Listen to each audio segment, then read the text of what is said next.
American who has a Chinese wife that has turned his home into the most uncomfortable place in his life. Let's just dive right into this and see what we got going on and offer some feedback to it. So apparently he's been following the channel for 3 years. He's in his mid-30s, six-figure income. And again, my Chinese wife has turned my home into the most uncomfortable place in my life. I know that I should leave, but I have held out for my son because she had threatened to take him away to China. Our relationship started when she quickly expressed that she had no interest in being physical with me until she came back from a business trip and was all over me. It's a bad start. You do not want to get involved with women that aren't enthusiastic to be with you to begin with. Anyway, she comes back from her business trip and is all over him like a fat kid on cake. Red flags number 1 and 2. Shortly after that, she ended up being pregnant. And yes, I tested to make sure it was mine. Good man, that's a smart move. I took advice from my family, proposed and married her before the kid was born. Okay, and then you put after that, green card question mark.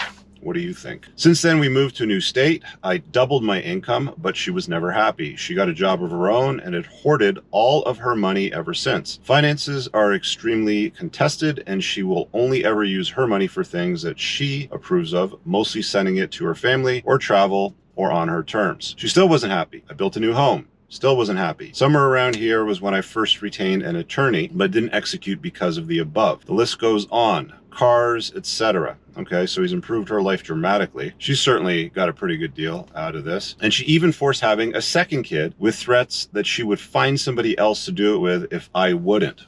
Wow. Red flag number 7.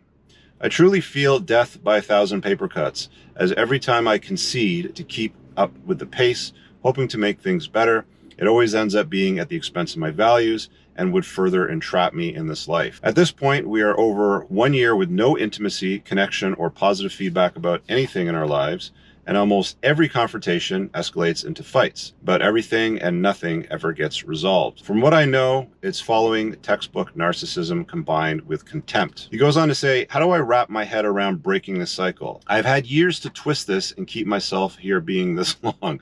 My biggest challenge is the kids, fear of the divorce system here, losing half my time with them, not being able to protect them, being financially thrashed in the process, and losing many freedoms in the next 2 decades.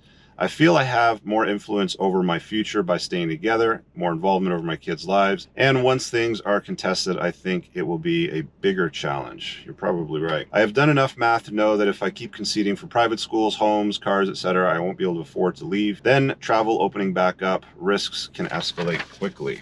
Okay, let's hop on the road and have a little discussion about our friend's crazy Chinese wife. And guys, just for frame and reference here, I've dealt with a lot of these over the years, and this Chinese wife story is pretty common. You know, the dragon wife, the dragon lady, whatever you want to call her. I don't know if it's exclusive to Chinese culture, but a lot of white dudes end up getting wrapped up with Chinese gals. And actually, it's not always Chinese. I've seen this in other Asian cultures too. And they get turned into these like pussified former versions of themselves. Yes men, you know, if you will. They're required to generate a stamp that says yes on it, and everything she says, yes, yes, yes, yes, yes, yes. You just stamp that shit all day long. And that's not a genuine burning desire. That is not a good life. You're essentially spending your entire life trying to make an unhappy person happy. And it ain't nowhere you to live, my friend. Now, you linked your social. I took a look at your life as it's held out to the public. And as always, it's always rainbows and butterflies. You know, happy pictures of happy children, park, nice picture of the home with the cars in front, all the standard stuff, a random picture of her peppered here and there.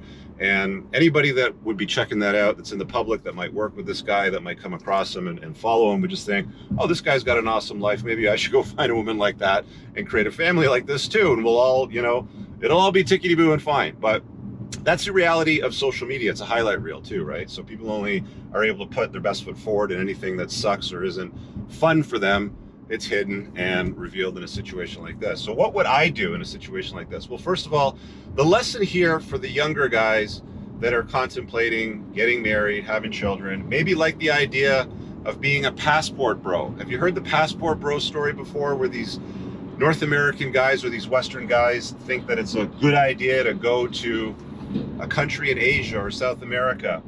They might have a thing for Latinos, they might have a thing for Asian women, and then they go and do this exact same thing that our friend is doing over here, and they often end up in the exact same scenario. You see, if you don't get your head screwed on right and you don't understand what women respond to, what they don't respond to, how to game women, how to live your life as an unplugged man, as an unplugged alpha, as I would put it, as it's described in my book, then you're going to run into problems like this. It doesn't matter where you get the woman from, you're always going to run into problems like this if you don't know how to vet for red flags and know how to hold frame.